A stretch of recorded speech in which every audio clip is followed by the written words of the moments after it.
শোনো না গো, আমাদের পড়শিডারি চ্যানেলটা সাবস্ক্রাইব করে পাশে থাকা বেল আইকনটি বাজিয়ে দিও প্লিজ। আর গল্পটি ভালো লাগলে অবশ্যই লাইক কমেন্ট শেয়ার করে দিও।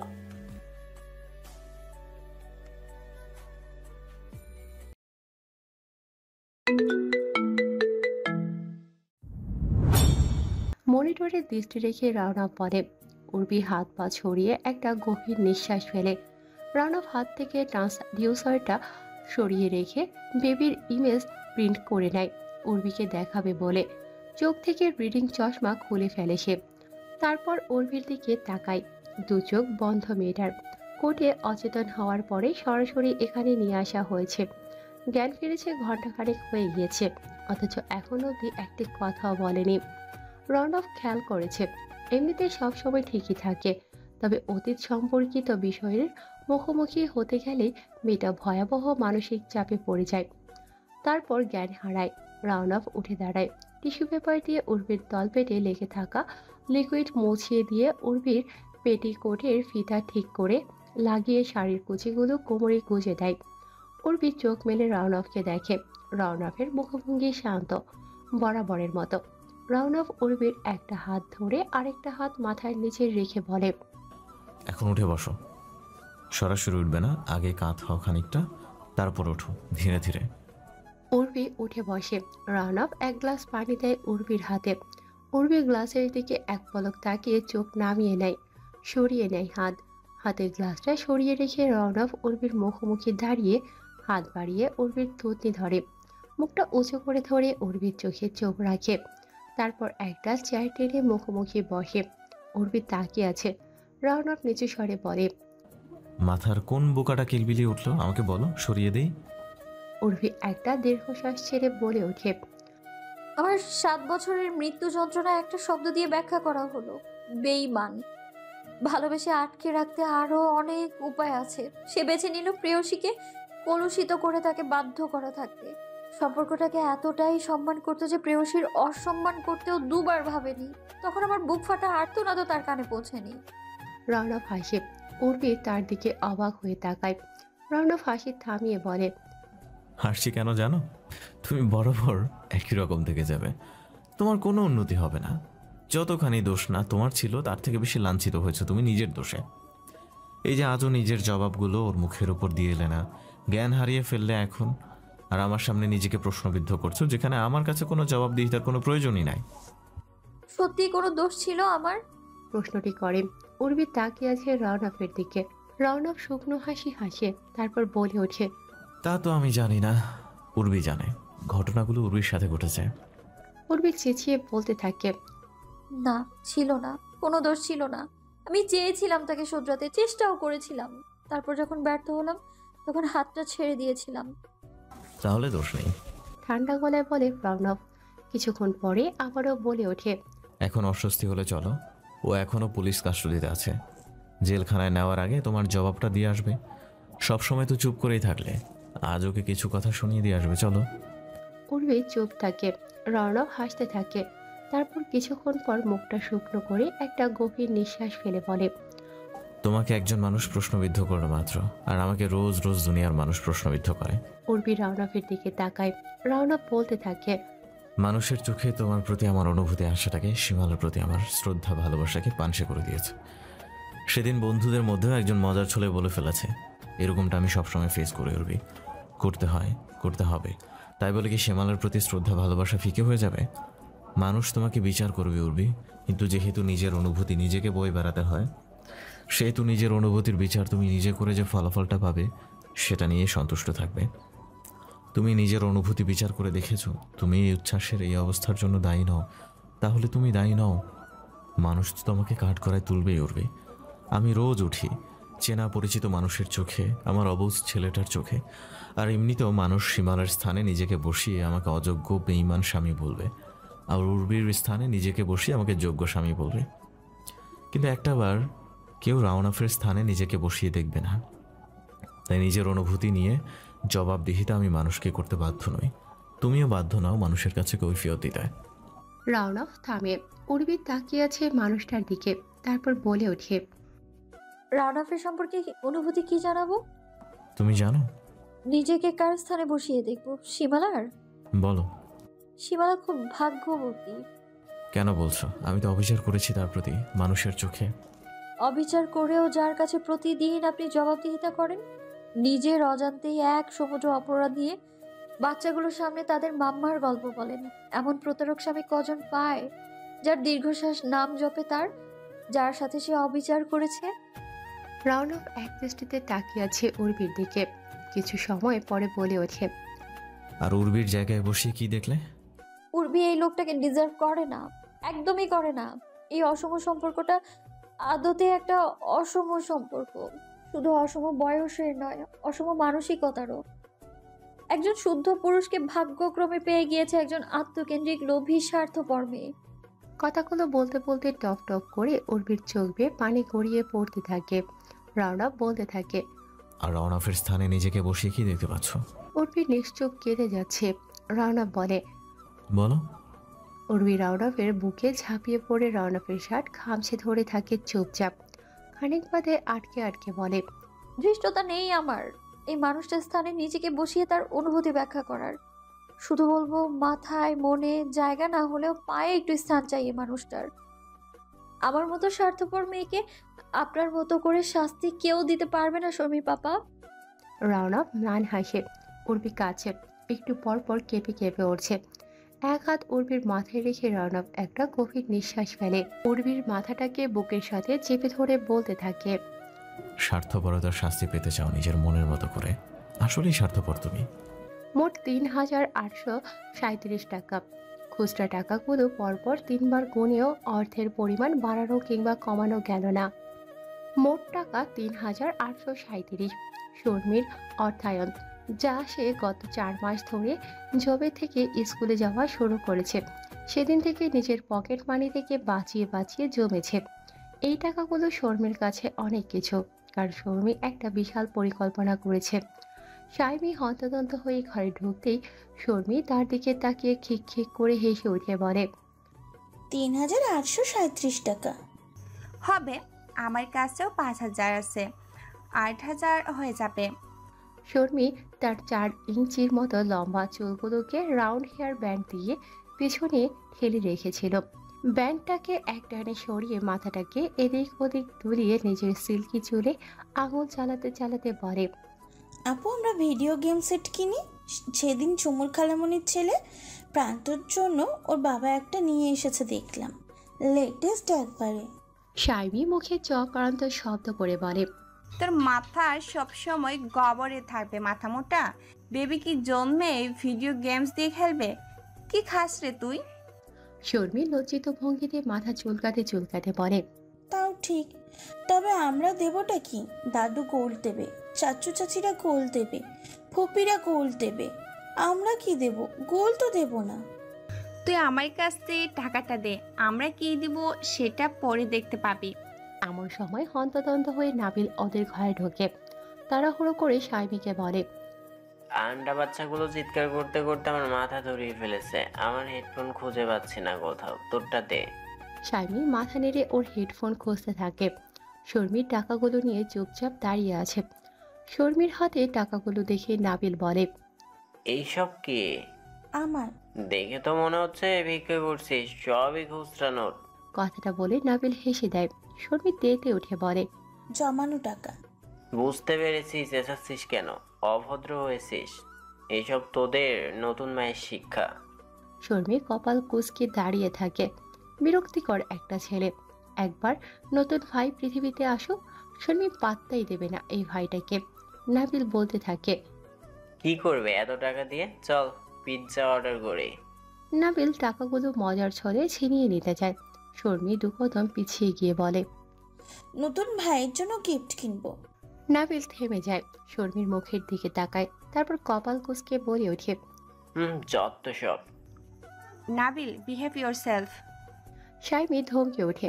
নাবিল বলে ওঠে, এসব অখাদ্য আমার ভালো লাগে না। ভাইকে তুমি আদর করবে না? নাবিল শর্মির দিকে তাকিয়ে বলে, কোন দুঃখে? আমাদের ভাই, তাই। আমার কেউ না, ও পাপা আর তার বউয়ের বেবি। আমার কেউই না, বুঝছিস তোরা? আমার কেউই না, কেউই না, কেউ না। তোরা যা ইচ্ছা কর, আমাকে টানবি না এসবে। তো জানতে চাস কেন? আগ বাড়িয়ে ফালতু ছেলে। চেঁচিয়ে ওঠে শাইমি। শর্মি আহত গলায় নাবিলকে বলে, তুমি সত্যিই আদর করবে না ভাইকে? জীবনও না, কখনো না, যত সব। কথাটা বলে নাবিল শাইমির হাত থেকে থাবা মেরে হেডফোনটা নিয়ে বেরিয়ে যায় ঘর থেকে। শর্মি আর শাইমি একে অপরের দিকে তাকিয়ে থেকে মুখ শুকনো করে। আজ তারিখ কত? 5 না 6। এমন হচ্ছে গত 3 মাস ধরে। কিছু মনে রাখতে পারছে না উর্বি। যত সময় ঘনিয়ে আসে ততই তার হুঁশজ্ঞান হারাচ্ছে সে। সময়ের তাল খুঁজে পায় না।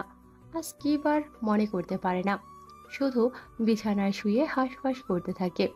বেশিরভাগ সময় কাটে তার খোলা বারান্দায়। হাত বাড়িয়ে টেবিলের উপর থেকে ছোট নকশি খাতাটা তুলে নেয় সে। এটা সে অর্ধেকটা সম্পূর্ণ করেছে, তারপর অলসতার জন্য করেনি।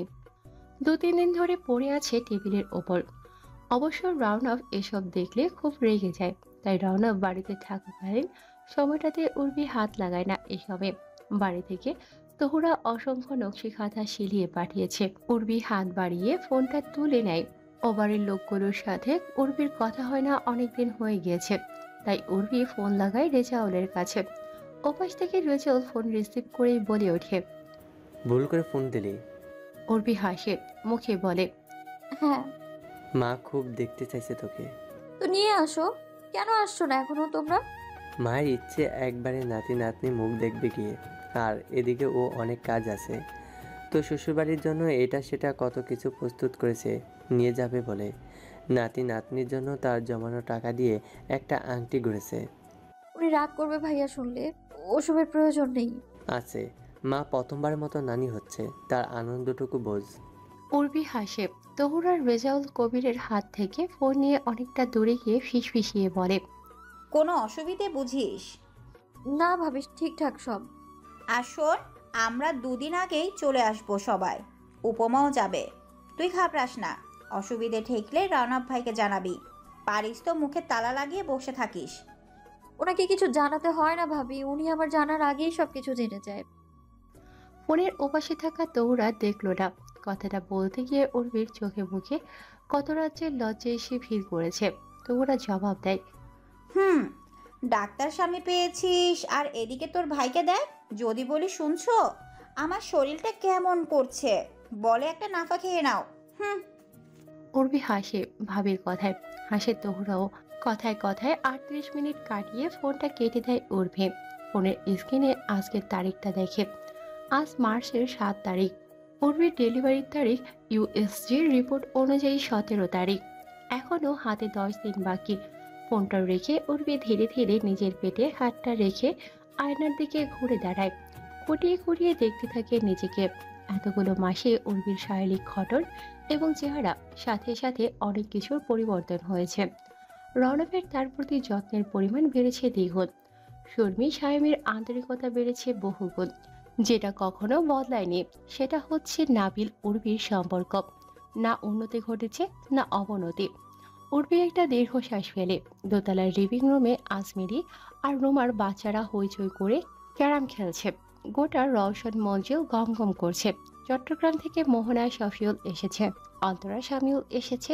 মোহনার ভাইয়ের বিয়ে উপলক্ষে এবারে সবাই নিমন্ত্রিত, তাই আজমিরি, রুমা ও যার যার শ্বশুরবাড়ি থেকে চলে এসেছে। উর্বি আয়নার সামনে থেকে সরে দাঁড়ায়। আজ রওনাফের লাঞ্চের আগে বাড়িতে ফেরার কথা, এখনো ফেরেনি। 3 দিন লোকটা ভীষণ ব্যস্ত হয়ে যাচ্ছে। অবশ্য তাতে পরিবারকে সময় দেওয়ার খুব একটা ব্যাঘাত ঘটে না। উর্বি একটা সুতি কাপড়ের ম্যাটার্নিটি পোশাক পরে আছে। ঘর থেকে বেরোনোর আগে সে ওড়না দিয়ে পেটটাকে ভালো করে ঢেকে নেয়। এভাবে বাড়ি ভর্তি মানুষ, ননদদের স্বামীরা, 2জন দেবর, এদের সামনে হেঁটে বেড়াতে ভীষণ লজ্জা লাগে তার। তাই সে সকাল থেকে ঘর থেকে বেরোয়নি। কিন্তু এভাবে কতক্ষণ ঘরে থাকা যায়? সবাই কিচেনে কত মজা করছে, হাসাহাসি শব্দ শোনা যাচ্ছে। সন্ধ্যায় বাড়িতে মেহমান আসবে মোহনাদের বাড়ি থেকে। সবাই কাল মোহনার বাপের বাড়িতে যাবে বিয়ের অনুষ্ঠানে অংশ নিতে, তাই সব পরিকল্পনা করে নিচ্ছে। ওনাটা মাথায় টেনে উর্বি ঘর থেকে বের হওয়ার জন্য দরজার দিকে যায়। উর্বি আর রওনক দোতলা থেকে নিচতলায় নাবিলের ঘরের পাশের ঘরটিতে শিফট করেছে আরো 3 মাস আগে। এই অবস্থায় উর্বি সিঁড়ি ভাঙা সেফ না তাই। দরজার বাইরে পা রাখার আগেই রওনক হুট করে ঘরে ঢুকে পড়ায় উর্বির সাথে ধাক্কা লেগে যায় তার। মুহূর্তে শক্ত হাতে উর্বিকে আগলে নেয় রওনক। উর্বি হাঁপাচ্ছে, কিছুটা ভয় পেয়েছে সে। রওনক উর্বিকে দাঁড় করিয়ে বলতে থাকে, দৌড়াচ্ছ কেন? দৌড়াচ্ছিলাম না তো। কথাটা বলে উর্বি রওনকের ক্লান্ত মুখটার দিকে তাকায়। মার্চের গরমে ঘেমে নিয়ে একাকার। রওনক বরাবর ছিল মেদহীন একজন পুরুষ। এই কমাসে স্বাস্থ্য যেন আগের থেকেও কিছুটা কমেছে। চেহারার খানিকটা মধ্যবয়সী ছাপ তো আছেই, কিন্তু বডি দেখে কখনোই রওনকের বয়স আন্দাজ করা যাবে না। যেসব পুরুষ খুব আরামে থাকে 40-এর পরে তাদের মুড়িয়ে যাওয়ার সম্ভাবনা থাকে, তবে ডক্টর খানের জীবনে আরাম বলতে তো কিছুই নেই, শুধুই ছোটাছুটি পরিশ্রম। তার উপর উর্মি নামের আস্ত একটা ঝামেলা কাঁধে তার, তাই সে ফিট। রওনক বলতে থাকে, এক্ষুনি পড়ে যেতে। আমি ঠান্ডা ঠান্ডা শরবত নিয়ে আসছি। দুপুরে যা গরম পড়তে শুরু করেছে, আপনি ফ্রেশ হন। উর্বি ঘর থেকে বেরোতে গেলে রওনক তার হাত টেনে ধরে। উর্বি রওনকের দিকে তাকায়। রওনক টেনে উর্বিকে বিছানায় বসিয়ে দিয়ে বলে, প্রয়োজন নেই, আপনাকে অসংখ্য অসংখ্য ধন্যবাদ। উর্বি হাসে। রওনক উর্বির দিকে কিছুক্ষণ তাকিয়ে থেকে বলে, তোমাকে এখন আর হাঁসের ছানা লাগছে না। কি লাগছে তবে? বলবো না, রেগে যাবে। আপনাকে কেমন লাগছে বলবো? বুড়ো লাগছে, আই নো। উর্বি হাসে, হেসে মাথা নেড়ে বলে, হ্যান্ডসাম লাগছে। Handsome papa of 3 childs. 4 child. উর্বিকে শুধরে দেয় রওনক। রওনকের কথায় উর্বি মাথা নিচু করে মুচকি হাসে। রওনক টাইয়ের নট খুলতে গেলে উর্বি উঠে নিচেই খুলতে থাকে। সে তাকিয়ে আছে উর্বির দিকে, বলে, মেয়েরা তাদের ভাইদের জন্য একটা টয় সেট অর্ডার করেছে, তোমাকে সারপ্রাইজ দিতে চাচ্ছে। ওরা যখন জানবে ওদের ভাই না বোন আসবে, তখন ওরাই সারপ্রাইজ হয়ে যাবে। আমাদের উচিত ওদের সাথে শেয়ার করা। উর্বি মাথা নেড়ে বলে, না, বলবো না, দেখি দুটোতে কি করে। রওনক হাসে, হাসতে হাসতে বলে, তোমার স্বভাব থেকে বাচ্চামো গেল না। আপনার স্বভাবে এত লাই মিশে আছে তাই। ফ্রেশ হয়ে বিছানায় গা এলিয়ে দেয় রওনক, বলে, আমি 3 দিন হসপিটালে যাচ্ছি না। ও মা, কেন? মোহনার বাপের বাড়ি থেকে এত করে বললো সবার যাওয়া উচিত। আমি ভাবছি আমি থেকে যাব বাড়িতে তোমার কাছে। সবার আনন্দ কেন নষ্ট করব? আর আপনার আনন্দ? প্রশ্নটা করে উর্বি তাকিয়ে থাকে রওনকের দিকে। কয়েক মুহূর্ত পরে আবারও বলে, আপনার আনন্দ? রওনক ম্লান হাসে, একটা হাত বাড়িয়ে উর্বিকে বলে, এদিকে এসো। উর্বি দরজা চাপিয়ে দিয়ে রওনকের কাছে এগিয়ে যায়। রওনক আদুরে হাতে উর্বিকে আগলে নিয়ে তার একটা হাত উর্বির পেটের উপর রেখে বলে, আমার আনন্দ এখানে। লিভিং রুমে সবাই আড্ডা দিয়েছে। মোহনার বাপের বাড়ি থেকে তার মা এবং বড় বোন এসেছে সবাইকে নিয়ে যেতে। উর্বি তার ঘরে শুয়ে আছে। শরীরটা খুব একটা ঠিক নেই, খানিকটা অস্বস্তি লাগছে। লিভিং রুমের রওশনারার সাথে মোহনার মায়ের তর্কাতর্কি চলছে। রওশনারার কথা, তার বড় বউয়ের এই অবস্থাতে সে কিছুতেই যাবে না কোথাও। বাকিরা গেলে যাক, মোহনার মা তার বোন আপত্তি জানিয়েছে। শুধু তাই নয়, তারা চায় উর্বিকেও সাথে করে নিয়ে যেতে। রওশনারা চোখ কপালে তুলে বলে, খেপেছেন বেয়ান, বৌমার এই অবস্থায় ও যাবে বিয়ে খেতে? অসম্ভব। মোহনার মা আফসানা বেগম এক পর্যায়ে ইমোশনাল ব্ল্যাকমেল করা শুরু করে দেয়। রওশনারা চিন্তায় পড়ে যায়। মা তোমরা যাও না, উর্বি থাকুক, আর আমি তো আছি, আমিরুন আছে। তোমরা না গেলে সাদিফ কষ্ট পাবে। আমাকে কিছুক্ষণ আগেও ফোন করেছিল। 2 দিনেরই তো ব্যাপার, খালাম্মা কষ্ট পাচ্ছেন। উর্বি ঘর থেকে বের হয়ে কুটি কুটি পায়ে লিভিং রুমে আসে। তার এভাবে আসতে ভীষণ লজ্জা লাগছে। তার পরনে একটি সুতি কাপড়ের মেক্সি, ওড়না দিয়ে পেট ঢেকে রেখেছে। আফসানা বেগম দেখে বলে, ওই যে এলো বড় বউ, আহারে কি চাঁদপানা, মুখটা একেবারে ফ্যাকাশে হয়ে গেছে। থাক, ওকে আর কষ্ট দেব না। একেবারে নাতি সহ বউকে নিয়ে যাব আমার বাড়িতে একদিন। রওশনারা সাথে সাথে বলে, আমিও থাকি বেয়ান, প্লিজ মনে কিছু নেবেন না। কখন কি হয়ে যায় দুশ্চিন্তা হয় তো খুব। নাবিল এতক্ষণ বসেছিল। উর্বিকে দেখে সে উঠে দাঁড়ায়, তারপর পাপার দিকে তাকায়। রওনকের মুখ হাসি হাসি, তাকে ভীষণ খুশি লাগছে। খুশি তো হবেই, তার আদরের বাচ্চা আসতে চলেছে, যাকে পেয়ে পাপা নাবিলকে ভুলে যাবে।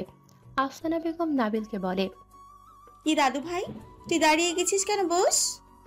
না, তোমরা গল্প করো দাদু। আর হ্যাঁ, সাদিপ মামাকে বলে দিও তার বিয়েতে না যেতে পেরে আমি দুঃখিত। আসলে এই ডিবেট কম্পিটিশনটা আমার কাছে খুবই ইম্পর্টেন্ট, মামাকে বুঝিয়ে বলো। নাবিল চলে যায়। আফসানা রওশন আরার দিকে তাকিয়ে পড়ে। ব্যাস হয়ে গেল, কি আর করা।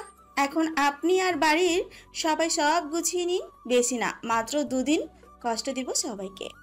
রওশনেরা চিন্তিত ভঙ্গি দিয়ে উর্বির দিকে তাকায়। তার মন একটুও সায় দিচ্ছে না। বাড়ির সবাই সকাল সকাল বৃষ্টির মধ্যে বেরিয়ে পড়েছে।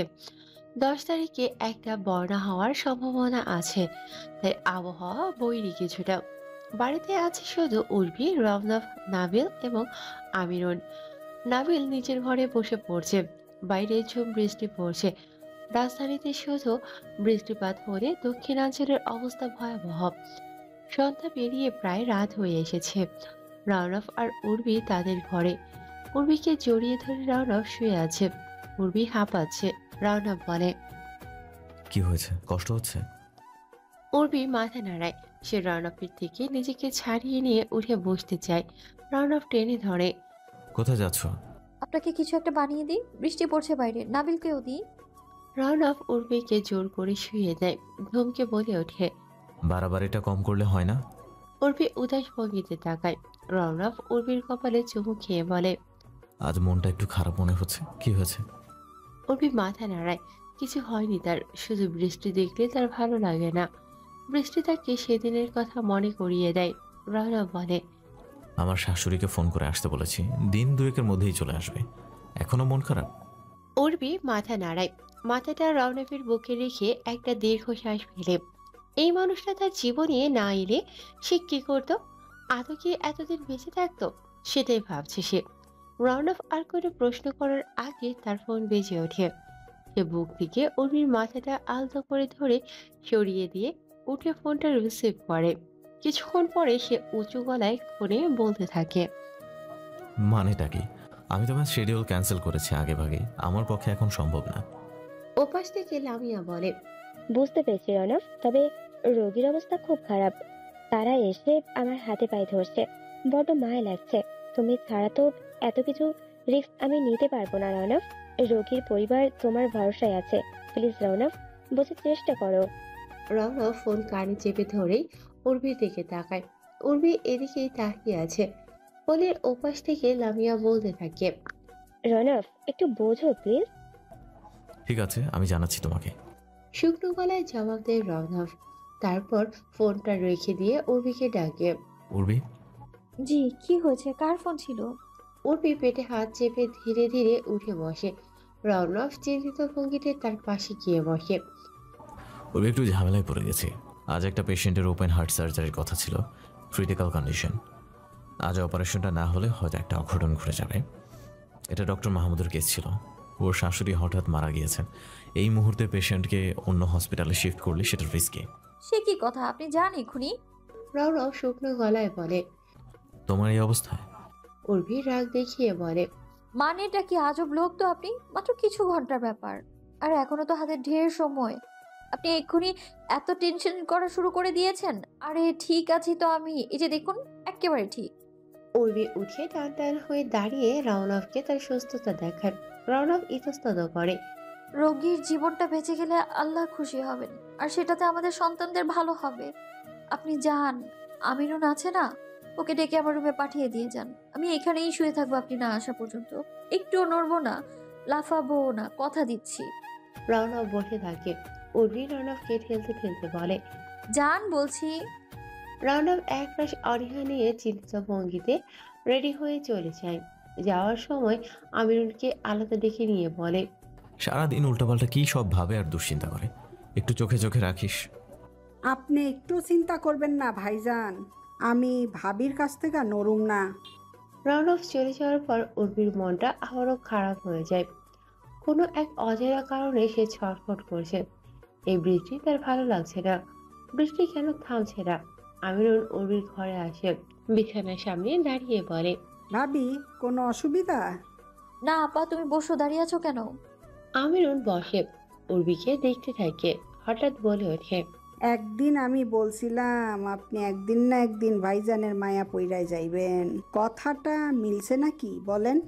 আইজ হের সন্তানের জন্য অপেক্ষা করতেছে কত আনন্দ নিয়া। উর্বি চুপ করে থাকে। আমিরুন হাসতে হাসতে বলতে থাকে। আমিরুনের কথা বাসি হইলেও সত্যি হয়। হঠাৎ লোডশেডিং হয়। উর্বি চমকে ওঠে। আজও বিদ্যুৎ এভাবে চলে গেল, এটা কি কাকতালীয়? অন্ধকারে উর্বির ভীষণ ভয় লাগছে। সে উৎকণ্ঠা নিয়ে বলে, কি হলো আমিরুন আপা? কি হলো? জানি না ভাবি, দাঁড়ান আমি দেখতাছি। না তুমি যেও না, আমার ভয় করছে, হঠাৎ অস্থির লাগছে, যেও না তুমি। আমিরুন বসে থাকে। বাইরে নাবিলের গলার আওয়াজ পাওয়া যায়। সে নিচের বারান্দায় দাঁড়িয়ে উচ্চস্বরে দারোয়ানকে ডেকে বলছে, কি হলো দাদু, কোনো সমস্যা? দেখতেছি আমি দুলাভাই। দারোয়ান জবাব দিয়ে টর্চ জেলে জেনারেটর রুমে চলে যায়। অন্ধকারে উর্বির ওয়াশরুমে যেতে হবে। এত ঘন ঘন প্রস্রাবের বেগ পায়। বড্ড হয়রান হয়ে গিয়েছে উর্বি। আমিরুনকে বলে, একটু ওয়াশরুমে দিয়ে আসো না আমায়। আমিরুন তাই করে। 10 মিনিট পরে বিদ্যুৎ চলে আসে। উর্বি স্বস্তি ফিরে পায়। ও ঘর থেকে নাবিল আমিরুনকে ডাকে। খালামুনি, ভাত খাবো, ভাত বেড়ে দাও তো। আমিরুন উর্বির দিকে তাকায়। উর্বি বলে, যাও তুমি, ঠিক আছি আমি। আমিরুন কিছুক্ষণ দাঁড়িয়ে থেকে চলে যায়। কিন্তু হঠাৎ করে উর্বির শরীরটা খারাপ লাগতে শুরু করে। আমিরুন নাবিলের কাছে যাওয়ার পরে আরো 2 বার সে ওয়াশরুমে গিয়েছে একা একা। এমনও হয়েছে ওয়াশরুম থেকে বেরোনোর 1 মিনিটের মাথায় পুনরায় বেগ এসেছে। পেটে হাত দিয়ে বিছানায় 5 মিনিট হলেও বসেছে। হঠাৎ উর্বি খেয়াল করে তার উরুর নিচটা ভেজা। পরিস্থিতি অনুধাবন করতে পেরে উর্বি হতভম্ব হয়ে যায় পুরো।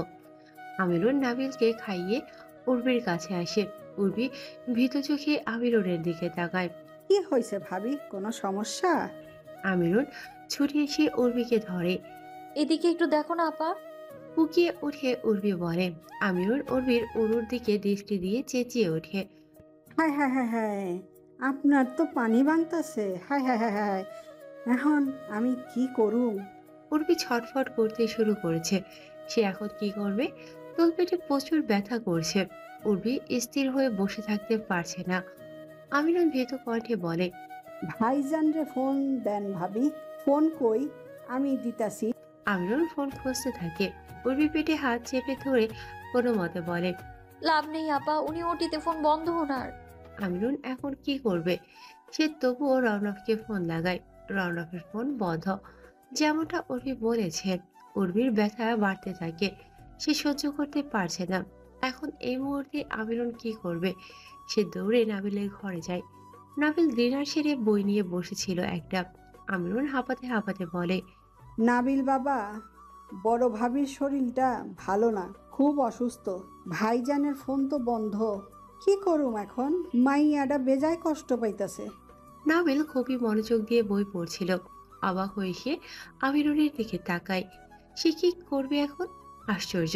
উর্বি যন্ত্রণা সহ্য করতে না পেরে মাগো বলে মৃদু চিৎকার দিয়ে ওঠে। তারপর সে নিজের মুখ চেপে ধরে। পাশের ঘরে নাবিল আছে। সে এভাবে চেঁচাতে সংকোচ বোধ করছে, কিন্তু তার ভীষণ কষ্ট হচ্ছে। দাঁতে দাঁত চেপে যন্ত্রণা সহ্য করার মতো ক্ষমতা তার নেই। নাবিল উর্বির চিৎকার শুনে বিব্রত হয়। এ তো মহা মুশকিল। এখন সে কি করবে?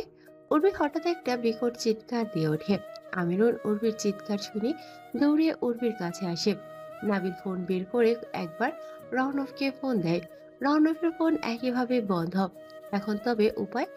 এই বৃষ্টি রাতে এভাবে একটা প্রেগনেন্ট মহিলা পড়ে পড়ে কষ্ট পাবে। নাবিল তো এতটাও বিবেকহীন নয়। কিন্তু সে কি করবে? কাকে ফোন করবে? বাড়ির লোকগুলো বিবেক দেখে নাবিল বিরক্ত হয়। নাবিল ছোট হয়ে বোঝে এই সময়ে অসুস্থ ব্যক্তিকে বাড়িতে রেখে যাওয়া উচিত না। তবুও নাচতে নাচতে চলে গেল বিয়ে খেতে। যত সব! নাবিল কিছু একটা চিন্তা করে সিটি মেডিকেল রিসেপশনে ফোন লাগায়। রিসেপশনের মেয়েটা ফোন তুলতেই নাবিল দ্রুত বলে, হ্যালো, সিটি মেডিকেয়ার, আমি ডক্টর রাহনাব করিম খানের ছেলে বলছি। কাইন্ডলি আমার পাপাকে ডেকে দিন। রিসেপশনের মেয়েটি অবাক হয়ে বলে, ও আচ্ছা। তারপর 2 মিনিট এদিক সেদিক কথা বলে নাবিলকে বলে, সরি, বড় স্যার তো ওটিতে, স্যার ব্যস্ত, এই মুহূর্তে দেওয়া পসিবল না। দেখুন, ইটস আর্জেন্ট। ওনার স্ত্রী হঠাৎ করে অসুস্থ হয়ে পড়েছে। নাবিলের মুখে ওনার স্ত্রী কথাটি শুনে রিসেপশনের মেয়েটি আরো অবাক হয়, তারপর বলে, আচ্ছা বুঝতে পেরেছি, তবে স্যারকে দিতে পারছি না। আপনি চাইলে লামিয়া ম্যামের সাথে কথা বলে দেখতে পারেন, সে আপাতত ডিউটি ফ্রি। আচ্ছা তাই করুন, দিন আন্টিকে ডেকে। দ্রুত জবাব দেয় নাবিল। লামিয়া সব শুনে ফোনের ওপাশ থেকে বলে, ও মাই গড নাবিল, আমি এক্ষুনি অ্যাম্বুলেন্স পাঠিয়ে দিচ্ছি, সাথে দুজন nurse. Don't worry, run of 2 ঘন্টায় ও বের হতে পারবে না ওটি থেকে। সিরিয়াস কেস, আমি পাঠিয়ে দিচ্ছি অ্যাম্বুলেন্স। নাবিল আচ্ছা আন্টি বলে রেখে দেয়। পাশের রুমে উর্বির গোগানের আওয়াজ নাবিল শুনতে পায়। সে বিছানার উপর বসে থাকে হাত মুষ্টি বদ্ধ করে। এখন ঝামেলায় পড়ল সে। উর্বি ছটফট করছে। আমিরুন উর্বির মাথায় হাত বুলিয়ে দিচ্ছে।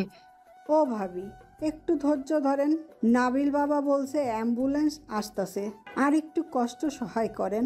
উর্বি হাঁপাতে হাঁপাতে বলে, ওনাকে ফোনে পাওয়া যায়নি তাই না আপা? আমিরুন বিষণ্ণ ভঙ্গিতে উর্বিকে দেখে। মেয়ে মানুষ তো এমনই, কঠিন সময়ে প্রিয় মানুষকে দেখার জন্য মন ছটফট করে। অ্যাম্বুলেন্স এসে গিয়েছে। দুজন নার্স উর্বিকে ধরে ধরে অ্যাম্বুলেন্সে তোলে। আমিরুল প্রয়োজনীয় জিনিসপত্র গুছিয়ে নিয়ে অ্যাম্বুলেন্সে ওঠে। নাবিল দরজার কাছে দাঁড়িয়ে আছে চুপচাপ, এক হাত ট্রাউজারের পকেটে ঢুকিয়ে। আমিরুল নাবিলকে বলে, নাবিল বাবা যাইবা না? নাবিল অবাক হয়ে বলে, আমি? হ, তুমি যাইবা না? নাবিল এবার বাড়ির অন্দরমহলের দিকে যায়, একবার অ্যাম্বুলেন্সের দিকে যায়। সে দ্বিধায় পড়ে গিয়েছে। হঠাৎই সে বাড়ির মধ্যে ঢুকে বাড়ির চাবি নিয়ে আসে। দরজায় তালা লাগিয়ে নিজেও অ্যাম্বুলেন্সে উঠে পড়ে। ওটির মধ্যে রৌনক ভয়ে ইন্টার ডক্টর এবং নার্স তটস্থ হয়ে আছে। আজ বড় ছাড় একটু বেশি রাগারাগি করছেন সবার সাথে। সাথে গাধা আদারাম বলে গালাগাল তো আছেই। রৌনকের প্রচন্ড অস্বস্তি হচ্ছে। বারবার উর্বির মুখটা ভেসে উঠছে চোখের সামনে শুধু। এর মাঝে একবার সার্জিক্যাল নাইফ দিয়ে নিজের আঙুল কেটে ফেলেছে সামান্য। এত অস্থিরতার কারণ সে বুঝতে পারছে না। উর্বির যন্ত্রণা বেড়েই যাচ্ছে। লামিয়া উর্বিকে চেক করে, বাচ্চার পজিশন ঠিক আছে, সব স্বাভাবিক একেবারেই। তবে হাতে সময় নেই, তাকে যা করার এখনই করতে হবে। একজন সিনিয়র নার্স এসে বলল, ম্যাম। সব রেডি করো। তাড়াহুড়ো করে জবাব দেয় লামিয়া। নার্স অবাক হয়ে বলে, ম্যাম স্যার তো ওটিতে। তোমার স্যার তো ওটিতে, আমি কি করব? পারেন বাচ্চা প্রসব কি তোমাদের স্যার করবেন? কিছু করার নেই, আমাদের হাতে সময় নেই। লামিয়া উঠে উর্বির মাথার কাছে যায়। উর্বি কাতরাচ্ছে, দাঁতে দাঁত চেপে সে বলে, আপা উনি কি আসবেন না? ওনাকে খবর দেননি, কখন আসবেন উনি? আসবে উর্বি, অবশ্যই আসবে, একটু ধৈর্য ধরো। বলে সে উর্বির মাথায় হাত বুলিয়ে দিতে থাকে। উর্বি কাঁদছেন। তার শরীরের যন্ত্রণার থেকেও বেশি কষ্ট হচ্ছে রাউনফকে না দেখতে পেয়ে। শুধু মনে হচ্ছে উর্বি আর রাউনফকে দেখতে পাবে না। সে ফোপাতে ফোপাতে লামিয়াকে বলে, আপা সব বুঝি শেষ হয়ে গেল, আমি ওনাকে একটা বার দেখতে চাই। লামিয়া খুব স্বাভাবিকভাবে বলে, একটু ধৈর্য না ধরতে পারলে মা হওয়া যায় না উর্বি, মন শক্ত করো, তোমার কিছু হবে না, তোমার এই বড় বোনের উপর ভরসা রাখো। উর্বি স্থির হতে পারছে না। কিছু একটা হারিয়ে ফেলার ভয় ক্রমশ তাকে ঘিরে ধরছে। সে কাঁদতে কাঁদতে বলে, আমার মনে হচ্ছে আমি মরে যাব আপা। লামিয়া উর্বির মুখের দিকে তাকিয়ে ঠান্ডা গলায় বলে, হ্যাঁ তো অসুবিধে কি, তখন আমরা রনফকে আবার বিয়ে করাবো। উর্বি কান্না থামিয়ে তাকিয়ে আছে লামিয়ার দিকে। লামিয়া হেসে ফেলে, কিছুক্ষণ হেসে বলে, চুপ করো মেয়ে, আল্লাহকে ডাকো। নাবিল একটা ব্রেঞ্চিতে চুপচাপ বসে আছে। রানফ এখনো ওটিতে। ওদিকে আমিরুন এক এক করে সবাইকে ফোনে জানিয়ে দিয়েছে। রওশনারা কিছুক্ষণ পর পর নাবিলকে ফোন করছে। তারা বিয়ে বাড়ি রেখে রওনা দিয়ে দিয়েছে। কিছুক্ষণ হলো সবার ফোনের যন্ত্রণা থেমেছিল। হঠাৎ শাইমি ফোন দেয়। নাবিল কলটা রিসিভ করে এবার বিরক্ত হয়ে বলে, আবার ফোন দিলি কেন? কখন পৌঁছাতে পারি জানি না, বাবুর ছবি দিবি আমাকে, দেরি করবি না। নাবিল বলে ফোন রেখে দেয়। শাইমির উৎসাহ দেখে সে ভেবে পায় না এত আনন্দের কি আছে। ভেবেই তো আসছে একটা। রাউন্ড অফ পেশেন্টের স্টিচিং করছে। সে চায় খুব সাবধানে কাজটি করতে। কোনো অঘটন ঘটে গেলে সর্বনাশ। কিন্তু তাড়াহুড়ো হয়ে যাচ্ছে। নিজের প্রতি প্রচন্ড বিরক্ত সে। পাশে দাঁড়িয়ে থাকা নার্সকে ধমকে বলে ওঠে। ঘাম মুছো স্টুপিড, হাঁ করে দাঁড়িয়ে আছো। নার্স কেঁপে ওঠে, টিস্যু পেপার দিয়ে রৌনকের কপাল থেকে ঘাম মুছিয়ে দিতে থাকে। রৌনক নিজেকে ধাতস্থ করে কাজে মনোযোগ দেয়। অন্যান্য ডাক্তার দুজন একে অপরের মুখ চাওয়াচাওয়ি করছে। দ্য গ্রেট রৌনক করিম খান আজ এত অঘটন ঘটাচ্ছে। আজ কাজে মন নেই মনে হচ্ছে। এটাও আবার হয় নাকি? রৌনক পেশেন্টকে পোস্ট অপারেটিভ রুমে নিয়ে যাওয়ার নির্দেশ দিয়ে হাত থেকে গ্লাভস খুলতে থাকে। কাজটা করেছে সে অনেক দ্রুত। উর্বির হাতটা শুকিয়ে যাচ্ছে। সে গগন কাঁপানো চিৎকার দিতে থাকে। লামিয়া নার্স দুটোকে বলে, ওর হাত পা ম্যাসেজ করতে থাকো। নার্স দুটো তাই করে। লামিয়া চেষ্টা করছে ধীরে সুস্থে কাজটি করতে, কিন্তু উর্বির অধৈর্য হয়ে চিৎকার তার ও টেনশন হতে শুরু করে। বাচ্চা প্রসবের সাথে সাথেই উর্বি জ্ঞান হারিয়ে ফেলে। ছোট্ট পুতুলের মতো মানুষটি ভূমিষ্ঠ হওয়ার সাথে সাথেই হাত পা ছড়িয়ে কাঁদতে শুরু করে। লামিয়া কানে সেই কান্না পৌঁছায় না। সে উর্বির দিকে হতবাক হয়ে তাকিয়ে থাকে। উর্বির কি হয়েছে সে বুঝতে পারছে না। লামিয়া নার্স দুটোকে ইশারা দিয়ে বাচ্চাটাকে নিতে বলে। সে এসে উর্বিকে ধরে, উর্বির পালস রেট চেক করে, তারপর আরেকজন নার্সকে ইশারা করে জলদি একটি ইনজেকশন দিতে বলে। অন্য দুজন নার্স হাসি মুখে সেই পুতুলের মতো মানুষটিকে ওয়াশ করাতে থাকে। এ যে সে কেউ না, তাদের বড় স্যারের সন্তান। নাবিল মাথা নিচু করে বসেছিল। এতক্ষণ ডেলিভারি রুমের ভেতর থেকে আসা উর্বির আর্তনাদ শুনে সে বিব্রত। তার কাছে আশ্চর্যের ব্যাপার হচ্ছে তারও যথেষ্ট টেনশন হচ্ছে। সবার মতো উর্বির আর্তনাদের মৃদু আওয়াজে তার হাত পা রীতিমতো কাঁপছে। হঠাৎ ডেলিভারি রুমের দরজা খুলে কেউ একজন বাইরে বের হয়। নাবিল সেদিকে তাকায়। একজন নার্স নরম কাপড়ে পেঁচিয়ে বাচ্চাটাকে এদিকেই নিয়ে আসে। তার মুখে হাসি হাসি। নাবিল নিজের অজান্তেই উঠে দাঁড়ায়। একবার নার্সের মুখের দিকে তাকায়, একবার তার হাতের দিকে। নার্স এসে আনন্দের সাথে নাবিলকে বলে, বোনকে কোলে নেবে? নাবিল কিছু বলতে পারে না। সে বোকার মতো বাচ্চাটির মুখের দিকে তাকায়। কি চমৎকার গোলাপি আভা লেগে আছে ছোট্ট দুই গালে। রক্তিম ঠোঁট দুটো মনে হচ্ছে এইমাত্র কেউ লাল রং লাগিয়ে দিয়েছে। নাবিল চোখ ফেরাতে পারে না। নার্স আবারও বলে, বোনকে কোলে নাও। নাবিল নার্সের দিকে তাকিয়ে অস্পষ্ট স্বরে বলে ওঠে, বোন? হ্যাঁ, তোমার বোন। নাবিল খানিকটা অবাক হয়। সে শুনেছিল তার ভাই হবে। আমিনুন দৌড়ে আসে। বাচ্চার মুখ দেখে চেঁচিয়ে বলে, ও মা, মাশাল্লাহ নাবিল বাবা, এইটা তো পুতুল। নার্স নাবিলকে বলে, নাও হাত পাতো, বোনকে কোলে নেবে না? নাবিল রোবটের মতো হাত বাড়িয়ে শিশুটিকে কোলে নেয়। যদিও তার বুক ধুকপুক করছে। আলতো করে কাপড়ের পুটলিটাকে আগলে নিয়ে তাকিয়ে থাকে সেদিকে। টুকটুকে পুতুলের মতো একখানা মুখ, ছোট ছোট চোখ দুটি পিটপিট করছে। নাবিল খেয়াল করে তার বুকে সূক্ষ্ম আনন্দ হচ্ছে। তার মনে হচ্ছে এই শিশুটি তার অতি আপন। সে এক দৃষ্টিতে শিশুটির মুখের দিকে তাকিয়ে আছে। তার চোখে মুখে রাজ্যের মুগ্ধতা এসে ভিড় করেছে। রৌনক অপারেশন থিয়েটার থেকে ক্লান্ত ভঙ্গিতে বের হচ্ছে। তার মনটা কেমন জানি করছে, যার কারণ সে বুঝতে পারছে না। রৌনককে দেখে দুজন নার্স দৌড়ে আসে। রৌনক তাদের দিকে তাকায়। একজন নার্স বলে ওঠে, স্যার আপনি ঠিক আছেন? হ্যাঁ, কেন? আচ্ছা শোনো, আমি সব বুঝিয়ে দিয়েছি। ঘন্টাখানিক পরে পেশেন্টকে ইঞ্জেকশনটা দিয়ে দিও। আর রুমিন কোথায়? ওটিতে ওকে গাধা বলেছি, ওকে সরি বলতে হবে। আমি এখন বাড়ি যাব। নার্স দুজন একে অপরের মুখ চাওয়াচাওয়ি করে। তারপর রৌনককে বলে, স্যার আমরা আপনাকে জানাতে পারিনি, দুঃখিত। ম্যাম অসুস্থ হয়ে পড়ায় তাকে হসপিটালে নিয়ে আসা হয় এবং আপনি কন্যা সন্তানের বাবা হয়েছেন স্যার। রৌনক হতভম্ব হয়ে তাকিয়ে আছে। এরা কি মজা করছে তার সাথে? কংগ্রাচুলেশন স্যার, বাচ্চা সুস্থ আছে, নর্মাল ডেলিভারি। তবে ম্যাম একটু জ্ঞান হারিয়ে ফেলেছেন। লামিয়া ম্যাম দেখেছেন, ডোন্ট ওয়ারি। রৌনক কিছু বলে না। গায়ের অ্যাপ্রন করে মাটিতে ফেলে সে হাঁটতে থাকে। সে নিজেকে নিজে কখনো মাফ করতে পারবে না। নাবিল বাচ্চাটাকে কোলে নিয়ে দাঁড়িয়ে আছে। তার দৃষ্টি ওই চাঁদ মুখ থেকে সরছে না। নাবিলের অদ্ভুত লাগছে। তার এত আনন্দ হচ্ছে কেন? এমন তো হওয়ার কথা ছিল না। আমিনুর খুশিতে এক প্রকার লাফাতে থাকে। সে একের পর এক ফোন কল রিসিভ করে কথা বলছে বাড়ির সবার সাথে। রওনা এসে গাইনি ওয়ার্ডের নর্মাল ডেলিভারি রুমের লবিতে দাঁড়িয়ে আছে। নাবিলের দিকে একবার তাকিয়ে সে সেদিকে এগিয়ে যায়।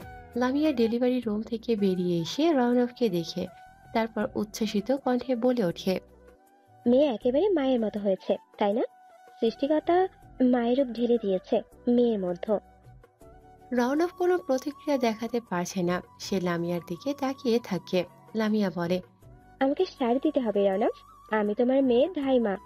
রৌনক ম্লান হেসে অস্পষ্ট স্বরে বলে, উর্বি? উর্বি ঠিক আছে, জ্ঞান ফিরেছে। তুমি এভাবে দাঁড়িয়ে থাকবে, মেয়েকে ধরবে না? রৌনক তার উত্তর দেয় না। সে সোজা উর্বির কাছে চলে যায়। লামিয়া নাবিলের দিকে তাকায়। নাবিল বোনের দিকে তাকিয়ে হাসে। লামিয়া এসে বাচ্চাকে কোলে তুলে নেয়। বাচ্চাকে খাওয়াতে হবে। নাবিল লামিয়াকে বলে, কোথায় নিচ্ছ লামু আন্টি? বোন খাবে তোমার। রৌনক উর্বির পাশে গিয়ে বসে। তার মুখ শুকিয়ে একটুখানি হয়ে আছে। উর্বির চোখের দিকে সে তাকায় না। উর্বি রৌনকের হাত নিজের কাছে টেনে নেয়। নরম গলায় বলে, মেয়েকে দেখেছেন? রৌনক মাথা নাড়ায়, মুখে কোনো জবাব দেয় না। উর্বি বলে, আমি দেখিনি, ওকে নিয়ে আসুন না। রৌনক উর্বির হাত থেকে নিজের হাত সরিয়ে নিয়ে উর্বির দুহাত আঁকড়ে ধরে। ব্যাকুল কণ্ঠে বলে ওঠে, তুমি আমার উপর রাগ করে আছো তাই না? বিশ্বাস করো, আমি নিজেই নিজেকে ক্ষমা করতে পারবো না। উর্বি রৌনকের মুখের দিকে তাকিয়ে থাকে কিছুক্ষণ, তারপর হেসে ফেলে বলে, ধুর, আমি রাগ কেন করব? আপনি বুঝি ইচ্ছে করে আমার কাছে আসতে পারেননি? কথাটি বলতে বলতে উর্বির মুখে বিষণ্ণতা এসে ভিড় করে। রৌনক তা খেয়াল করে। তবে কি জানেন শর্মী পাপা, একটা সময় আমি ধরেই নিয়েছিলাম আমি আর আপনাকে দেখতে পাবো না। রৌনক উর্বির কথায় চমকে ওঠে। ও নিজেকে ধাতস্থ করে বলে, কেন? একদিন তো খুব সাহস দেখিয়ে আমাকে দেখবে না বলে চলে যাচ্ছিলে। উর্বি রৌনকের কথায় ম্লান হাসে। দু চোখের কার্নিশ বেয়ে তরল গড়িয়ে পড়ে। একটা গভীর নিঃশ্বাস ফেলে বলে, এখানেও আমার লোভ আর স্বার্থপরতা কাজ করেছে শর্মী পাপা। লোভ আপনার কোলে আমার মেয়েকে দেখার, আর স্বার্থপরের মতো ভেবেছি আপনাকে আরো ঝামেলা দিতে কিভাবে আপনার জীবন থেকে যাওয়া যায়, আপনার থেকে শুধু নেওয়া যায়। রৌনক উর্বিকে জড়িয়ে ধরে। উর্বি রৌনকের বুকে মাথা রেখে কাঁদছে শান্তিতে। লামিয়া বাচ্চাটাকে এনে কেবিনে ঢোকে, তারপর উর্বির পাশে শুইয়ে দেয়। উর্বি তার জীবনের নতুন ফুলটির দিকে তাকায়। তার গাল বেয়ে পানি গড়িয়ে পড়ছে। অস্পষ্ট স্বরে রৌনককে বলে, কোলে নিন তো ওকে, একটু দেখবো। রৌনক হাত বাড়িয়ে উর্বির চোখের পানি মুছিয়ে দেয়। তারপর মেয়েকে উর্বির পাশ থেকে উঠিয়ে কোলে নিয়ে কপালে একটা চুমু খায়। লামিয়া তাকিয়ে তাকিয়ে স্বামী স্ত্রীর সে আনন্দ সুন্দর দৃশ্যটি দেখতে থাকে। কিছু সময় পর গলা খাঁকড়ে দিয়ে বলে ওঠে, অভিনন্দন রৌনক, আপনাদের বাপ বেটিকে দারুণ লাগছে। রৌনক ম্লান হাসে, মেয়েকে উর্বির কোলে তুলে দেয়। তারপর বলে, সবকিছু তো নর্মাল ছিল, এরকমটা হবার তো কথা ছিল না লামিয়া। উর্বির এংজাইটি থেকে প্রেশার বেড়ে গিয়েছিল সম্ভবত রৌনক। রৌনক উর্বির দিকে তাকায়। উর্বি তার মেয়ের দিকে তাকিয়ে হাসে। রৌনক মা মেয়ের দিকে চোখ সরাতে পারছে না। রওশনারা হসপিটালে পৌঁছেছেন। সে এসেই পুরো হসপিটাল মাথায় তুলে ফেলেছেন। তার নাতনি কোথায়? রওশনারার নাতনি নাবিলের কোলে। সে ভিডিও করে সব বন্ধুদের দেখাচ্ছে। শর্মী শাইমি অবাক হয়ে বাচ্চাটাকে দেখছে। তাদের হতভম্ব ভাব কাছে না। তাদের ভাই তাদের বোন হয়ে গেল কি করে? রৌনক কেবিনের বাইরে যায় না। সবাই বাইরে হই হুল্লোড় করছে। সে উর্বির কাছে বসে আছে। সকাল হয়ে এসেছে প্রায়। রওশনারা এসে প্রায় থাবা মেরে তার নাতনিকে কোলে তুলে নেয়। বাকিরা উকি দিচ্ছে। একজন আরেকজনকে সরিয়ে বাবুর মুখটা একটু বেশি দেখতে চাচ্ছে। উর্বি আর রৌনক তাদের হাসাহাসির শব্দ শুনতে পায়। রওশনারা বলে, সব ঠিক আছে, তবে নাকটা এমন কেন? আমাদের বাড়ির কারো নাক তো বোঝা না, বৌমার নাকও তো ঠিকঠাক। ও শর্মির মতো হয়েছে। শর্মির নাক তো বোঝা, দাদু ভুলে গেলে? সবাই চুপ হয়ে যায়। রওশনারা এতক্ষণ খেয়াল করেনি বিষয়টি। আসলে এই মেয়ে পুরোপুরি শর্মির ফটোকপি। রওশনারা নাতনিকে নিয়ে দুলতে দুলতে উর্বির কাছে আসে। উর্বির শাশুড়ির দিকে তাকিয়ে শুকনো হাসি হাসে। রওশনারা নাটকীয় ভঙ্গিতে বলে, রাগ করলে? তোমাকে না দেখতে এসে নাতনি নিয়ে পড়ে আছি তাই। উর্বি হেসে মাথা নাড়ায়। রওশনারা বলতে থাকে, কি বলতো, শাশুড়িরা এমনই। উর্বি ফিক করে হেসে দেয়। রওশনারা হাসতে থাকে। শাওমি আর শর্মি কেবিনে ঢোকে। রওশনারা ওদের দিকে উর্বিকে বলে, নাও তুমি তোমার মেয়েদের নিয়ে থাকো, আমি গেলাম। বলে রওশনারা তার ছোট্ট নাতনিকে উর্বির পাশে শুইয়ে দিতে চলে যায় টেবিল থেকে। উর্বি শর্মী আর শাইমির মুখের দিকে তাকিয়ে আছে। তারপর শর্মীকে বলে, বোনকে কোলে নেবে না? শর্মী মাথা নাড়ায়, এগিয়ে এসে বোনকে কোলে নেয়। শাইমির হাত নিষ্পিস করছে। সেই শর্মীকে বলে, তুই ফেলে দিবি, দে আমার কাছে দে। বোনকে জোর করে নিয়ে যায় শর্মীর কোল থেকে। উর্বি শর্মীর দিকে তাকিয়ে বলে, মন খারাপ হয়েছে ভাই হয়নি বলে? শর্মী মাথা নেড়ে অস্পষ্ট স্বরে বলে, না। বোন বাবুকে কম ভালোবাসবে? শর্মী খিকখিক করে হেসে ওঠে। তারপর বলে, আরো বেশি ভালোবাসবো। উর্বি হাসে। শাইমি বাচ্চাটার মুখের দিকে তাকিয়ে বলে ওঠে, আমি একটু কম ভালোবাসবো। শর্মী শাইমির দিকে তাকিয়ে বলে, তাহলে ওকে আমার কাছে দাও। শাইমি দেয় না, হাসতে থাকে। শর্মী তার ছোট্ট বোনকে টানছে শাইমির কোল থেকে। দু বোনের মধ্যে যুদ্ধ লেগে গিয়েছে। উর্বি মুগ্ধ চোখে সে দৃশ্য দেখতে থাকে। নাবিলকে চুপচাপ বসে থাকতে দেখে লামিয়ে এসে নাবিলের পাশে বসে। নাবিলের মুখের দিকে তাকিয়ে বলে, কি ভাবছো নাবিল? নাবিল নড়ে চড়ে বসে বলে, কিছু না আন্টি। খুব ধকল গিয়েছে তাই না নাবিল? আসলে শব্দ সামার। রওনাফকে আমি ফোন করে জোর করেছি আসার জন্য। ও থাকলে ব্যাপারটা অন্যরকম হতে পারতো। না আন্টি, এটা ওয়াজ অ্যান অ্যাক্সিডেন্ট। এতে তোমার কোনো হাত নেই। দুর্বলতা ঘটে থাকলে ঘটবেই। আমরা চাইলেও তো আগে থেকে জানলেও তা আটকাতে পারতাম না। লামিয়া কিছুক্ষণ চুপ করে থাকে। তারপর বলে, সেটাই, দুর্ঘটনা ঘটার থাকলে ঘটবেই। আমরা চাইলেও আটকাতে পারবো না। শারমির থেকে অ্যাক্সিডেন্টটাও অন্যরকম একটা দুর্ঘটনা ছিল, হওয়ারই ছিল। ওভাবে না হলে অন্যভাবে হতো।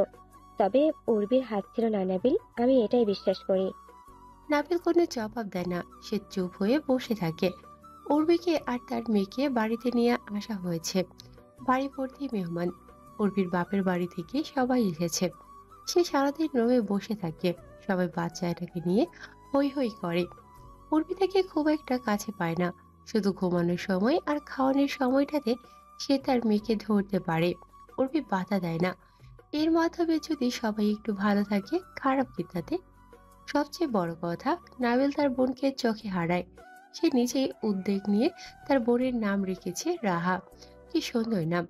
উর্বির ভীষণ পছন্দ হয়েছে। কখনো কখনো সব সম্পর্কের সমীকরণ মেলানো যায় না, সমঝোতাও হয় না। উর্বি আর নাবিলের সম্পর্কটা ঠিক সেরকম। তবে রাহা একটা বিরাট অবদান রাখতে পারে। আজ দুপুরে যখন সবাই নিচে খাচ্ছিল, উর্বি তখন ওয়াশরুমে ছিল। হঠাৎ রাহা কাঁদতে শুরু করলে উর্বি তড়িঘড়ি করে ওয়াশরুমের দরজা খুলে দেখে নাবিল তার বোনকে কোলে তুলে নিয়ে কান্না থামানোর চেষ্টা করছে। উর্বি আবার ওয়াশরুমে ঢোকে। সে নাবিলের সামনে পড়তে চায়নি। নাবিল লজ্জা পাবে। এমনিতেই নাবিলকে শর্মী আর শারমি সারাদিন খেপাতে থাকে। কারণ নাবিল একদিন বড় গলা করে বলেছিল, ওই বেবিকে আমি একটু আদর করব না। এভাবেই উর্বির দিনগুলো কেটে যাচ্ছে। সে চায় তার জীবনটা যেন এভাবেই কেটে যায়। আর বেশি কিছু সে চায় না। আর বেশি কিছু যে চাওয়ারই নেই উর্বি রাহাকে খাওয়াচ্ছে। সারাদিন পরে এই একটু সে নিরিবিলি হয়েছে তার মেয়ের সাথে। রাহা সারাদিন তার 3 ভাই বোনের হাত বদল হতেই থাকে। খাওয়ানো হয়ে গেলে উর্বি রাহার সাথে গল্প করতে থাকে। রাউনফ ঘরে ঢুকে মা মেয়ের দিকে তাকিয়ে একটা মুচকি হাসি দিয়ে বিছানায় গা এলিয়ে দেয়। উর্বি রাউনফের দিকে তাকিয়ে বলে, ক্লান্ত খুব? আমার মাকে দাও। বলেই রাউনফ রাহাকে টেনে নিয়ে নিজের বুকের উপর শুইয়ে দেয়। তার 2 চোখ বন্ধ করে থাকে। উর্বি চেঁচিয়ে ওঠে, এটা কি হলো? সারাদিন আমি মেয়েকে কাছে পাই, এভাবে নিয়ে নিলেন? তবে কি আমি পাই? রাউনফ বিরক্ত হয়ে বলে। উর্বি রাহাকে নিতে যায়। রাউনফ দেয় না। দুজনের টানাটানির এক পর্যায়ে দরজায় টোকা পড়ে। কে? পাপা, আমি নাবিল। রাউনফ উঠে গিয়ে দরজা খুলে দেয়। অবাক হয়ে বলে, কি হয়েছে বাবা? নাবিল উর্বির দিকে না তাকিয়ে রাউনফকে বলে, বোনকে দাও। উর্বি রাউনফ একে অপরের মুখ চাওয়াচাওয়ি করতে থাকে। বাধ্য হয়ে উর্বি রাহাকে দিয়ে দেয়। নাবিল তাকে কোলে নিয়ে বেরিয়ে যায়। আজ সারাদিন সে বাড়ির বাইরে ছিল। বোনকে কোলে নিতে পারেনি একটুও। রাউনফ দরজা লাগাতে লাগাতে বলে, এই 3 ভাই বোন বড্ড বিরক্ত করছে। উর্বি হাসে। রাউনফ বলে, তুমি জানো না, যখন শর্মি হয়েছিল তখন শর্মিকে নিয়ে এদের মধ্যে কি ঝগড়া। সারাদিন শর্মির কাছে দুজন উবু হয়ে বসে থাকতো। উর্বি কিছু বলে না। রওনক এসে উর্বির পাশে বসে। উর্বি রওনকের কাঁধে মাথা রাখে। রওনক উর্বির মাথায় হাত বুলিয়ে দেয়, বলে, অন্তরা ফোন দিয়েছিল? ও প্রেগনেন্ট, আপনাকে জানাতে বললো। মোহনা আরও কি বুদ্ধি করেছে নাকি? দুজনেই একসাথে প্রেগনেন্ট। উর্বি হাসে, বলে, মা খুশিতে লাফাচ্ছে। পাশের ঘর থেকে নাবিল আর শর্মির ঝগড়ার আওয়াজ শোনা যাচ্ছে। রাহাকে নিয়ে টানাটানি লেগে গিয়েছে তিনজনের মধ্যে। শক্তিতে নাবিলের সাথে কেউ না পেরে হার মেনে নিয়ে অসহায়ের মতো তাকিয়ে থাকে রাহার দিকে। শর্মি ঠোঁট উল্টে বলতে থাকে, কখন দেবে? নাবিল বোনকে কোলে নিয়ে দোলাতে দোলাতে বলে, আমার মন ভরে গেলে। শাইমি চেঁচিয়ে বলে, আর সেটা কখন? কখনো না। কথাটা বলে নাবিল ফিক করে হেসে দেয়। তারপর শর্মির দিকে তাকিয়ে বলে, আমি খারাপ তাই ভাই চেয়েছে, আর দেখ আল্লাহ আমাকে বোন দিয়েছে, কারণ তোরা দুজনই সাতজন নেই। দোতলার লিভিং রুমে তিন ভাই বোন চেঁচামেচি করছে। ঘরের ভিতরে বসে রওনক আর উর্বি হাসে। উর্বি রওনকের কাঁধে মাথা রেখেই একটা গভীর নিঃশ্বাস ফেলে। রওনকের একটা হাত ধরে। রওনক নিজে আরেক হাতে উর্বির অন্য হাতটা আঁকড়ে ধরে। পাশাপাশি বসে দুজনেই চুপচাপ তাকিয়ে আছে নিজেদের হাতের দিকে, একে অপরের হাতের দিকে। যে হাত তারা ধরেছিল আরেকটিবার মায়ায় জড়াতে, আরেকটিবার লোভী হতে জীবনের প্রতি, আরেকটিবার ভালোবাসতে। শাইমি কটমট দৃষ্টি দিয়ে তাকিয়ে আছে শর্মির দিকে। শর্মিও তাই। দুজনেই দুজনকে দৃষ্টি দিয়ে দমিয়ে ফেলতে চাইছে, অথচ কেউই দমছে না। রওনক মাঝখানে দাঁড়িয়ে দুমের কাণ্ড দেখছে। সে শুধু চুপচাপ দেখছেই, কিছুই বলছে না কাউকে, কারণ বলেও কোনো লাভ হয় না। বনুকে স্যার, তেতে উঠে বলে শাইমি। শর্মি রাহাকে বুকের সাথে মিশিয়ে নিয়ে দাঁড়িয়ে আছে, পাল্টা জবাব দেয়, না। তুই সন্ধ্যা থেকে দেখছিস? আচ্ছা তোর পড়াশোনা নেই? সামনে ফাইনাল। তোমারও ফাইনাল? আমি কোচিং থেকে এলাম, তুই বাড়িতে ছিলিস, পুরোটা সময় ওকে রেখেছিস, এখন আমার কাছে দে। গম্ভীর কণ্ঠে বলে থাবা বসাতে যায় শর্মি। শর্মি পিছিয়ে যায়। 11 মাস বয়সী ছোট্ট রাহা বোনের কোলে তার বুকের সাথে মিশে মুখ থেকে শুধু তা তা তা পা পা পা শব্দ বের করছে। তার বোঝার সাধ্য নেই তাকে নিয়ে কি হচ্ছে রওশন মঞ্জিলের লিভিং রুমে। দু বোনের টানাটানি দেখে রওনক চুপচাপ কিচেনে চলে যায়। উর্বি কিচেনেই ছিল। নীল রঙের একটা মণিপুরি শাড়ি জড়িয়েছে সে তার অঙ্গে। আঁচলটাকে গুছিয়ে কোমরে গুজেছে। চুলের খোপা আলগা হয়ে খুলে পড়তে চাইছে। সে অনুসন্ধানী দৃষ্টি মেলে এদিক ওদিক কিছু একটা খুঁজছে। রওনকের উপস্থিতি তখনও টের পায়নি সে। রওনক কয়েক পলকেই উর্বিকে আগাগোড়া পর্যবেক্ষণ করে ইন্ডাকশনে কফির পানি বসায়। উর্বি চকিতে ফিরে যায়। দু কদম এগিয়ে গিয়ে বলে, আমি করে দিচ্ছি। উর্বির কথার জবাবে রওনক একটা অমায়িক হাসি ফিরিয়ে দেয়। পরপর বলে, থ্যাংক ইউ, পারবো। উর্বি মানুষটাকে দেখে। সারাটা দিন কতটা খেটে আসে মানুষটা, অথচ বাড়িতে ফিরলেই চোখ মুখ থেকে ক্লান্তি সরিয়ে সবাইকে ফিরিয়ে দেয় আন্তরিকতা। উর্বি কফির ক্যান রওনকের দিকে এগিয়ে দিতে দিতে বলে, ফিরলেন কখন? মাত্রই ফ্রেশ হয়ে নিচে এলাম। আজ মায়ের সাথে কথা হলো, কেমন অসুস্থ লাগছিল কথা শুনে। হ্যাঁ, হাঁটুর ব্যথার ওষুধ নেয়নি পরপর দুবেলা। রওনক ফুটন্ত গরম পানি নামিয়ে নিয়ে উর্বিকে বলে, তুমি খাবে কফি? উর্বি মাথা নেড়ে বলে, না। নিজের বানানো কফি খেয়ে রওনক মুখ বিকৃত করে বলে ওঠে, সবকিছু সবাইকে দিয়ে হয় না বুঝলে। এই হাত শুধু সার্জিক্যাল নাইফ দিয়ে মানব দেহের চামড়া কাটার জন্য। থামবেন আপনি? রওনককে কথাটা সম্পূর্ণ করতে না দিয়ে উর্বি কান চেপে ধরে।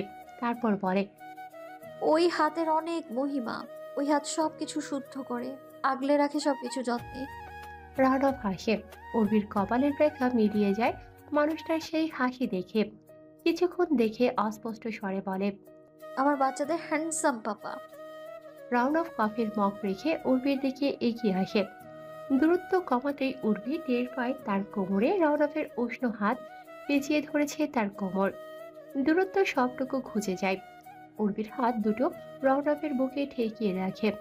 রওনক মাথাটা কিছুটা ঝুঁকে উর্বির কপালে কপাল ঠেকিয়ে বলে, এবার দেখো তোমার বাচ্চাদের 44 বছরের বুড়ো বাবা। উর্বি হেসে ফেলে। তারপর বলে, আমার বাচ্চাদের 44 বছরের বুড়ো ড্যাশিং হ্যান্ডসাম পাপা। রৌনক হেসে উর্বিকে ছাড়ে, হাতে তুলে নেয় কফির মগ। উর্বি ব্যস্ত হয়ে পড়ে তার কাজে। কফি শেষ করে রৌনক বলে, সব গুছিয়ে নিয়েছে মেয়েরা। নিয়েছে, বিকেলেই। শুনুন না, মা হজ করে ফিরলেই আমরা আরেকটা ট্যুরে দেব। রৌনক মুখে কিছু বলল না, শুধু ঘাড় কাত করলো। পরপর বলে ওঠে, নাবিল কিছু জানিয়েছে? আমি শায়মিকে পাঠিয়েছিলাম, বললো যাবে না। আপনি একটু শেষবারের মতো গিয়ে দেখুন না, ওকে ছাড়া কি আমাদের ভালো লাগবে বলুন? ও ফিরেছে? না এখনো, গিয়ে দেখুন না, আমি খাবার গরম করে আসছি। 5 মিনিটের জন্য শর্মী সদয় হয়েছিল, রাহাকে শাইমের কোলে দিয়েছিল, কিন্তু 5 মিনিট অতিবাহিত হতেই পুনরায় রাহার দখলদারিত্ব ফিরে পেতে মরিয়া হয়ে উঠেছে শর্মী। ফের দু বোন টানাটানি শুরু করে দিয়েছে ছোট্ট নরম তুলতুলে বাবা মায়ের রূপ সৌন্দর্য একসাথে পাওয়া পুতুলের মতো দেখতে রাহাকে নিয়ে। রাহা কোনো শব্দ করছে না, কিন্তু তার মুখভঙ্গি দেখে মনে হচ্ছে এবার সে কেঁদে ফেলবে। সে শাইমের কুর্তির গলার কাছে ফিতা ধরে রেখেছে। অতটুকু শরীরে এত ঝাঁকি নেওয়া যায়? অতটুকু মন নিয়ে এত আদর নিতে পারে? বিরক্তিতে ঠোঁট উল্টে ফেলে, চোখ ছলো ছলো, মাঝারি সাইজের টমেটোর মতো গাল দুটো লাল লাল টমেটো হয়ে গিয়েছে। টানাটানির এক পর্যায়ে অসাবধানতা বশত শাইমের হাত ফসকে রাহা পড়ে নিতে গেলে বিকট শব্দে দু বোন চিৎকার দিয়ে ওঠে। রওনা পায়ের গতি বাড়িয়ে ছুটে আসে কিচেন থেকে। মুহূর্ত কেটে যায়। শর্মী আতঙ্কে মুখ ঢেকে রেখেছে, তার শরীরটা একটু একটু করে কাঁপছে শাইমিও। চোখ তার ঝাপসা হয়ে এলো প্রায়। বুকে হাত চেপে ধরে সে নাবিলের দিকে তাকায়। রাহাকে আগলে নিয়ে নাবিল রাহার মাথাটাকে বুকের সাথে চেপে ধরে শাইমির দিকে অগ্নিদৃষ্টি দেয়। শাইমি ভাইয়ের চাহনি দেখে থিতিয়ে যায়। পরপর সে টের পায় তার কান গরম হয়ে উঠেছে। নাবিলের দানবের মতো একটা হাতের 5 আঙ্গুল তার কানে সপাটে এক চড় কষিয়ে কয়েক মুহূর্ত আগে। শর্মী দ্বিতীয় দফার চিৎকার দিয়ে নিজের কান চেপে ধরে। সে শতভাগ নিশ্চিত নাবিলের পরের নিশানা তার কান ফাটাবে নাবিল। শাইমের কান ঝিমঝিম করছে। রৌনক এসে দাঁড়ায়। সে একে একে তার 4 ছানার মুখের দিকে তাকায়। রাহা পাপাকে দেখে পা পা পা পা করছে। শর্মী কান চেপে ধরে দাঁড়িয়ে আছে। শাইমি নাবিলের দিকে তাকিয়ে আছে, আর নাবিল শাইমের দিকে। পরপর বোনের উপর চেঁচিয়ে ওঠে সে, আহাম্মক কথা কর, যদি ফের দেখি ওকে তোরা কোলে নিয়েছিস তাহলে কানের পর্দা পুরোপুরি ফাটিয়ে দিব। আহাম্মকের দল, পড়ে গেলে কি হতো? স্টুপিড দুইটা। 10-12 ধরনের ইংলিশ গালাগাল পরপর শুনিয়ে নাবিল রাহাকে কোলে নিয়ে স্থান ত্যাগ করে। শর্মী কান থেকে হাত সরিয়ে বুক ভরে নিঃশ্বাস নেয়। বিড়বিড় করে বলে, থ্যাঙ্কস আল্লাহ, আমার কান রক্ষা করেছো। শাইমি কটমট করে বোনের দিকে তাকায়। তারপর সপারে এক চোর বসিয়ে দেয় শর্মীর কানে। রৌনক হতভম্ব হয়ে দেখতে থাকে তার মেয়েদের। শর্মীর ঠোঁট কাঁপছে। সে ঠোঁট কামড়ে ধরে কান্না আটকে রাখে। শাইমি ঘুরে তার পাপার দিকে তাকিয়ে বলে ওঠে, ওই নাবিল আমার থেকে মাত্র কয় মিনিটের বড় পাপা, কিন্তু ও সব সময় বড় ভাইয়ের মতো আচরণ করে। ওকে কেন তুমি কিছু বলো না? দেখো আমার কান, দেখো কি অবস্থা করেছে। রৌনক মেয়ের কাছে এগিয়ে আসে মেয়েকে কিছু বোঝাতে যাবে তাই, কিন্তু শাইমি পাত্তা না দিয়ে চেঁচিয়ে ওঠে নাবিলকে শুনিয়ে শুনিয়ে বলে, খুব তো আল্লাহ দেখাতে ছাড়িস না, কিন্তু বনুর ড্রাপার চেঞ্জ করতে কেন আমাকে ডাকিস? তখন তোর ভালোবাসা কই যায়? নাবিলের ঘরের চাপানের দরজার ওপাশ থেকে পাল্টা জবাব আসে, আর বলবো না, এরপর থেকে আমি চেঞ্জ করবো, যা ভাগ। শাইমি গটগট করে দোতলায় উঠে যায়। শর্মী পাপার দিকে এক পলক তাকিয়ে ধীর পায়ে হেঁটে দোতলায় ওঠে। রৌনক স্তব্ধ হয়ে দাঁড়িয়েছিল। পরপর আটমনেই হেসে ফেলে। জীবন সত্যি ভীষণ সুন্দর, যদি জীবনে এমন চমৎকার কিছু ফুল থাকে। উর্বি শাড়ির আঁচলে হাত মুছতে মুছতে লিভিং রুমে এসে দাঁড়ায়। আশেপাশে তাকিয়ে রৌনককে বলে, ও মা, এক্ষুনি না এখান থেকে চেঁচামেচির শব্দ শুনতে পেলাম। রৌনক হেসে বলে, একটা বিরাট বড় ঘূর্ণিঝড় বয়ে গেছে এখানে, এখন পরিবেশ শান্ত। রাহা হামাগুড়ি দিতে শিখেছে 4 মাস হলো। তার কাজই হলো কোথাও ছেড়ে দিলে হামাগুড়ি দেওয়া, কিন্তু তাকে কেউ কোল থেকেই নামাতে চায় না। 1 মাস হলো রাহা একা একাই কোনো কিছু ধরে দাঁড়াতে পারে, তবে দাঁড়াতে এখনো শিখেনি। স্বাস্থ্য কিছুটা ভারী হওয়ায় সাপোর্ট থেকে হাত সরিয়ে দিলেই দম করে বসে পড়ে। নাবিল কখনোই বোনকে কোলে নিয়ে চেপে ধরে রেখে বিরক্ত করে না। শর্মী শাইমির মতো তার কাজ হচ্ছে রাহাকে বিছানার ওপর ছেড়ে দিয়ে পাশে বসে তার কাণ্ড কারখানা দেখা। সারাদিনে বাড়িতে ছিল না নাবিল, সবেমাত্র এলো বাড়িতে। বোনকে বিছানায় বসিয়ে বলতে থাকে, 2 মিনিট লাগবে আমার শার্টটা পাল্টাতে। 2 মিনিট এখানে চুপ করে বসে দাদা দাদা দাদা করবি। যদি বেডের কিনারায় গিয়েছিস তো তোর ওই কান ফাটাবো চড় মেরে।